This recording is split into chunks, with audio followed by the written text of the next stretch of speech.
waaw Pape li nga wax dafa am solo parce que wax dëgg yàlla géej gi moom defe naa ni tabax fa nit di fa dëkk loolu dafa amul benn sens maanaam ci matière yi nga xamante ni yéen a ngi ci ñu tabax ko jël sénégalais yi jeunes yi nga xamante ni amuñu liggéey ngeen jël leen fa ñuy liggéey ci wàllum hôtellerie loolu dafa am solo mais tey jii parce que xarañ bi nga am xarañte macha allah dama bëgg sax nga développé foofu parce que loolu itam yow dama bëgg nga développé ndax loolu dafa am solo projet yi nga wax nii lu am solo la cim réew ba tax na ministère bi ak président sax war na la déglu parce que lii itam damay soxla ñu mel ni yéen kon nañ bàyyi nga développé rek Pape. waaw xam nga le DPM mooy le domaine public maritime dañ loi moo ne c'est inaliénable et inconstructible te loi dafa ne aussi c'est 100 mètres à partir des hautes eaux maanaam fi ndox mi yem fa ngay compter dem 100 mètres amul ku am droit tabax fa kooku c'est la loi donc c'est des débats stériles maa ngi di gis débat bi nag ñu affiché ko sur la place publique di ci wax mais waruñu ci wax ndax la loi elle est là elle est bien claire donc ku ci tabax rek daf laa neex dëkk bi nag pour mu dem aram il faut ñu arrêter jaay doole bi baadoolo du ñëw fekk tey ci taatu géej gi fa tabax mënul nekk kon nag dëkk du am 2 poids 2 mesures dans la mesure où les lois sont là une loi est appliquée et applicable à tout le monde loi mënul am demi-mesure mënul am ay loi baadoolo ak ay loi VIP loi la amul kenn ku ci war a tabax il faut mettre en place un plan d'aménagement du littoral muy un plan d'aménagement constructif buy jariñ doomu dëkk bi ñu def fa ay aménagement précaire nit ñi di fa liggéey di daan seen doole mu indi de la valeur ajoutée taux de chômage bi wàññeeku loolu dafa am solo beneen bi ci tegu nit ñaa ngi boo waxee ñu ne le plan de résilience mais résilience il faut d'abord sénégalais yi xam ce que c'est une résilience du dara mooy gis loo xamante ne dafa négatif nga fexe mu positif loolu mooy résilience mais nit ñi dañuy jouer ci ay mots yoo xam ne c'est pas la peine beneen bi ci tegu mooy mais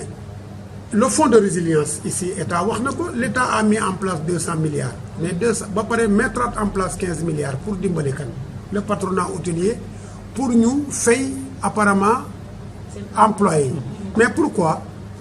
yow da ngay gis benn hôtel boo xam ne mu ngi exister 30 ans d'années yow boo demee ba am fonds de résilience mais dimbale ko sa waa doomu dëkk ñu investir am xaalis mu productif ñooñu sax nekk ay entrepreneur suba dëkk dafa soxla ay champion gis nga dëkk dafa soxla ay champion to xam nga kan mooy def champion si vous voulez que l'industrie touristique revienne de droit aux nationaux maanaam hôtellerie restauration industrie touristique l'industrie des loisirs doomu dëkk bi am fa am ci place am ci kaddu ñu bañ a def ce qu'on appelle le transfert des capitaux maanaam jël xaalis bi fii di ko liggéey di ko yóbbu bitim réew dañuy créer ay champion fexe ba doomu dëkk bi am ay entreprise ci dëkk bi fonds de résilience boobu état amul droit man de d'accorduma ci to affort d'accordu ci ñu jël xaalis boobu tey di ko lebalaat ay patron pour ñuy fay ay employés patron yooyu ils ont assez gagné ils ont assez d'argent pour pouvoir payer leurs employés buñ ko amul it am nañ yeneen buntu yoo xamante ne mën nañ ko ubbi pour am xaalis les banques sont là ils ont suffisamment de garanties pour aller prendre de l'argent au niveau de ces banques là parce que banque loolu lay jëriñ mais tey yow dañ lay utal xaalis dañuy ut xaalis jox la nga jël xaalis boobu tey ñu ne la kat ñu ngi la koy lebalee à hauteur de 3,5% yow nga jël tey sa xaalis dem ci banque yi dem tey jël xaalisu état faj ci sa soxla ba pare te pourtant état daal di seetaan ay doomu dëkkam mais loolu mooy lan amul sens amul cohérence bu état demee tey bay lebale xaalis na ko lebal doomu dëkk bi bu état demee tey bay dimbale ay employeurs parce que employeur mais noo koy dimbale da ngay gis tey benn établissement boo xam ne 10 milliards la ko nit ki jëndee mais waa jooju lan la doy 300 millions boo amee tey ay millions yooyu dimbale mais créer des champions ñun on a ñun Afor ak ñeneen ñiy liggéey ci secteur bi ils ont assez d'expérience ba nga xam ne tey war nañ leen mën a dimbale tey ñu créer ay entreprises maintenant sur le DPM pour y revenir sur le DPM c'est à l'État de prendre à bras le corps c'est à l'État de prendre son courage à 2 mains maanaam seul l'État est habilité à faire un aménagement dans ce littoral-là et on part du principe que tous les pays qui se sont développés ci seen littoral la ñu développé 700 kilomètres de plage c'est pas petit c'est pas donné à n'importe qui bi ñu ko yàlla mayee nañ ko exploiter jël ay emploi teg fa pour que ñu minimiser le taux de chômage mais ba da ngay wax chaque jour ñu naan le chômage mais c'est à l'État aussi naka écouter les acteurs mais l'État son seul défaut aujourd'hui à l'État c'est que l'État n'écoute pas les acteurs l'État écoute le patronat et ce patronat-là c'est des gens omnibilés que par le gain facile c'est des gens qui sont là en train de faire du n'importe quoi dans le secteur et puis le patronat hôtelier sénégalais mais c'est des gens qui sont là depuis Mathusalem c'est les mêmes têtes qui sont là nous avons besoin d'un changement il faut un changement radical gis nga nit éternité mënul am ci àdduna nit mënoo nekk fenn éternellement kenn du la changer yaa ngi fi depuis Mathusalem yaay buumi mais quand même il faut arrêter il faut un changement nous voulons un changement radical maintenant le président de la République ñun on alerte le président de la République il faut pas que le président de la République accepte que ce lobby de patronat là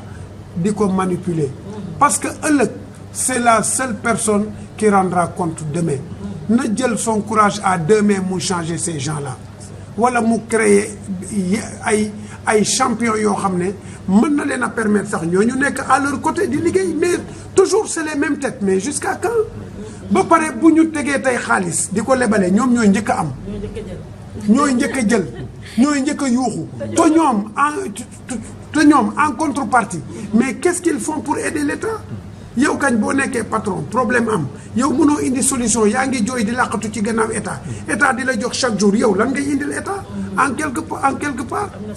donc ñun daal li ñuy ñaan état mooy état gëstu doomu dëkk bi ñi ñuy ñaan état mooy état xam ne ñun ñooy sénégalais yi fi nekk état bu demee bay dimbale mu dimbale ay doomu réew mi tey bàyyi nañ fële 15 milliards ñu ne na nit ñi defal ay projet ñëw ñu lebal leen mais boo defaree projet ñu bëgg a jël immeuble Kébé yéen la ko wala ñu bëgg laa laaj loo xamante ne tey pour nga fournir ko comme documentation day métti pour ñu lebal la ci xaalis boobu loolu amul sens donc nañu alléger le circuit administratif alléger li ñuy laaj nit ñi ba pare mën a jàppale nit ñi créer ay entreprise ñun loolu la ñuy